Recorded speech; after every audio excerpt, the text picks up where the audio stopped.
মা লক্ষ্মী রান্নাঘরে তোমাদের সবাইকে ওয়েলকাম। কেমন আছো? আশা করি ভালো আছে। তোমাদের সাথে আমিও ভালো আছি। আজকে আমি করব ঢ্যাঁড়স কাতলা মাছের ঝোল। প্রথমে আমি একটু পাঁচফোড়ন দিয়ে দেবো তেলে, তার মধ্যে একটু দিয়ে দেবো পেঁয়াজ, দিয়ে দেবো ভেন্ডি, ঢ্যাঁড়স ভেন্ডি যেটাই একই ব্যাপার হলো। তো ঢ্যাঁড়সটা একটু ভেজে নেবো, খুব একটা বেশি ভাজবো না, লালচে হয়ে গেলে দেখতে সবুজ সবুজটা থাকবে না। তার মধ্যে একটু নুন দিয়ে দেবো আগে, যেহেতু নুনটা আমি প্রথমেই দিই। নুনটা দিলে বন্ধুরা জিনিসটা টেস্ট হয় আলাদা, একটু মজে যায়, তো একটু টেস্টটা অন্যরকম হয়। তার মধ্যে আবার একটু আদা বাটা দিয়ে দেবো, জিরে গুঁড়ো দিয়ে দেবো, লঙ্কা গুঁড়ো দিয়ে দেবো, হলুদ দিয়ে দেবো।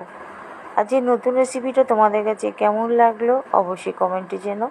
যদি ভালো লাগে একটা লাইক কমেন্ট শেয়ার করে দিও। আর সবসময় পাশে থেকেও বন্ধুরা, আমিও তোমাদের পাশে আছি। তো ভিডিওটা দেখার জন্য অনুরোধ রইল। এই রেসিপিটা নতুন একবারেই তোমরা ঘরেও বানিয়ে নিতে পারো, যেহেতু এখন ঢেঁড়সের সময় খুব ভালো লাগবে।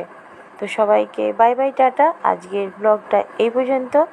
তোমরা সব ভালো থেকো, সুস্থ থেকো, আর রেসিপিটা দেখতে একদমই ভুলো না। নতুন একটা রেসিপি, ঝটপট করে বানিয়ে নিতে পারবে। কাজের সময় যদি একটু তাড়া থাকে, এটা তাড়াতাড়ি বানানো হয়ে যাবে নতুন রেসিপি। টাটা বন্ধুরা।